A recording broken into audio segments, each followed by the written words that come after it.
Of all the blood-sucking insect pests which plague mankind, the mosquito is among the most pernicious. Mosquitoes are divided into two great tribes. The anophelines, some of which transmit malaria, assume this position in biting, and the culisines, which may spread yellow fever, dengue, and filariasis, bite in this position. The mosquito body is divided into three parts: the head, thorax, and abdomen. The thorax bears 3 pairs of legs and a single pair of wings. The head bears the eyes, the feelers or antennae, the palpi, and the beak. The abdomen bears no special structures except the reproductive organs. In the female, the antennae are fringed with short hairs rising from the edge of each segment, while in the male, the antennae are conspicuously tufted with large whorls of hair. The prominent antennae are the chief distinguishing features of the male. A mosquito bites primarily to obtain food. As the female settles down to a blood meal, her beak appears to bend at the middle. Actually, the beak consists of a jointed protective sheath that bends, while a thin lancet enclosed within this sheath pierces the skin. A cross-section of the beak shows that this lancet consists of 6 separate stylets, which enclose between them 2 tubes, one for saliva and one for blood.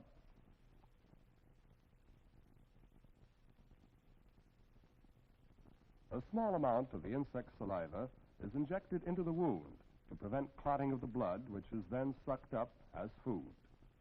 The abdomen swells perceptibly as the blood meal progresses.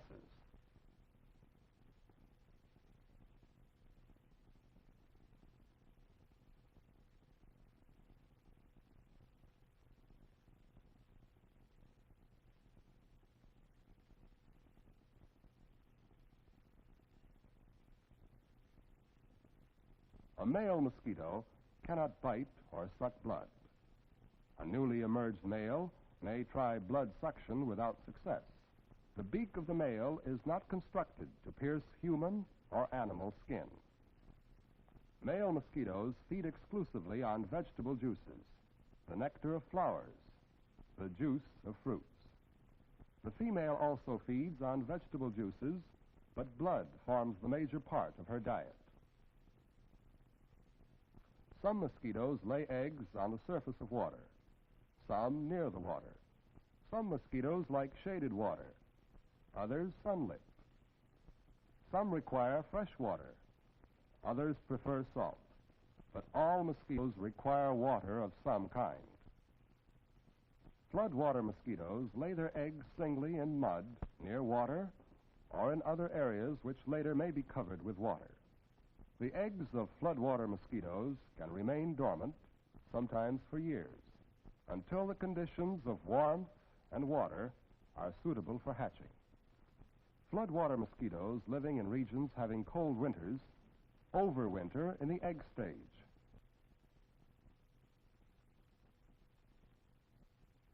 A section of frozen mud taken from a swamp where floodwater mosquitoes are known to breed in summer, when immersed in water at room temperature, will cause mosquito larvae to appear a few days later. Most other mosquitoes overwinter in the adult stage. Such hibernating adults can be found in hollow trees, in culverts, under houses, porches, or in cellars. These mosquitoes lay eggs fitted with two floats on the surface of the water, or in large, buoyant masses called egg boats. Except when overwintering, mosquito eggs hatch into larvae soon after they are laid, sometimes in less than a day. The mosquito larva, after hatching, is usually whitish or gray in color. Floating at the surface of the water, it inhales air through its breathing tube.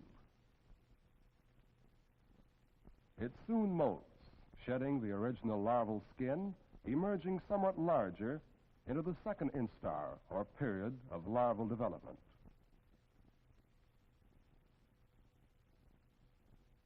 In the same way, the larva passes through the third and into the fourth and last instar. The larva has no legs or other organs of locomotion and moves by a series of jerks or wiggles. In some species, the body of the larva is transparent, and the heart action may be observed. As in all insects, the contraction waves begin posteriorly and advance anteriorly. Watch closely this tail-to-head pulsation.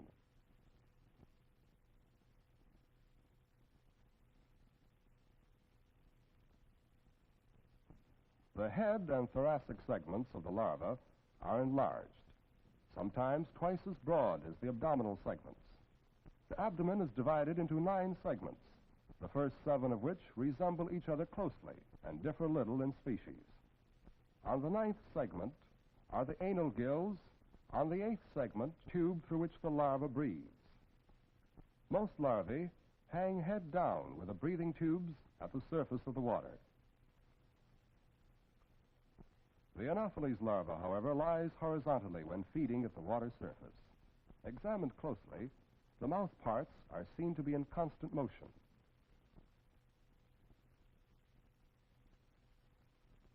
The Anopheles larva, which can turn its head 180 degrees to facilitate feeding, sets up currents at the water surface with its mouth brushes to bring within range the floating particles on which it feeds. When the larva has reached the 4th instar, appendage buds, which will later grow into the legs and wings, can be seen on the ventral side of the thorax through the semi-transparent cuticle.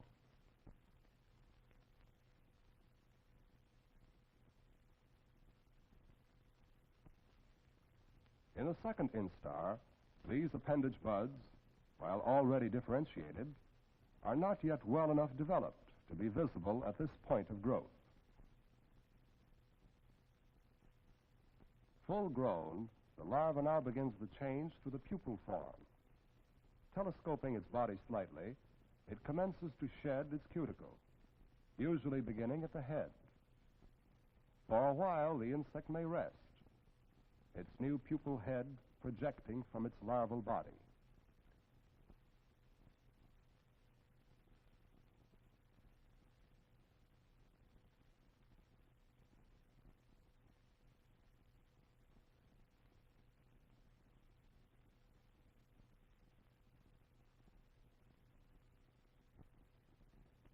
Finally, with a few convulsive jerks, the larval cuticle, complete with breathing tube, is cast off, and the mosquito assumes a new guise, that of a pupa. In this stage, no food is taken, although the body remains in water. The pupa has its head and thorax hunched into one mass, with no obvious organs except 2 black spots, which will later become eyes, and 2 horn-shaped appendages at the top of the thorax, which serve as breathing tubes. The abdomen terminates in 2 swimming paddles, which propel the pupa through the water. As the pupa grows older, the wing pads become recognizable. Folded up against the wing pads are the cases of the long, jointed legs of the adult. The pupal stage is short-lived, lasting usually only 1 to 4 days in warm weather. When the adult is fully developed within the pupal case, the pupa is less active. It tends to straighten out and takes on a shining, glittering appearance. Suddenly, the skin bursts along the middle of the back. The adult rises up almost vertically, literally oozing out of the pupal envelope.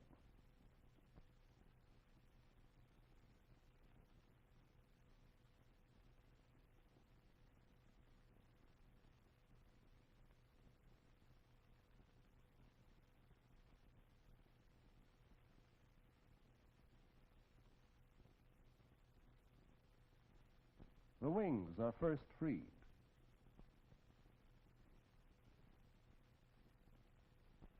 Finally, the long legs are carefully extended to support the fully developed body.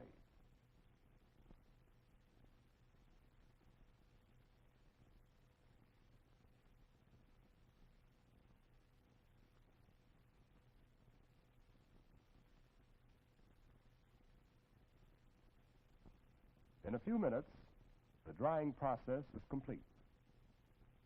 The insect is now ready to fly. With this final transformation, there has evolved the familiar adult mosquito. The mosquito is an excellent example of an insect undergoing complete metamorphosis. The egg, the larva, the pupa, and the adult. Truly, the female of the species is more deadly than the male.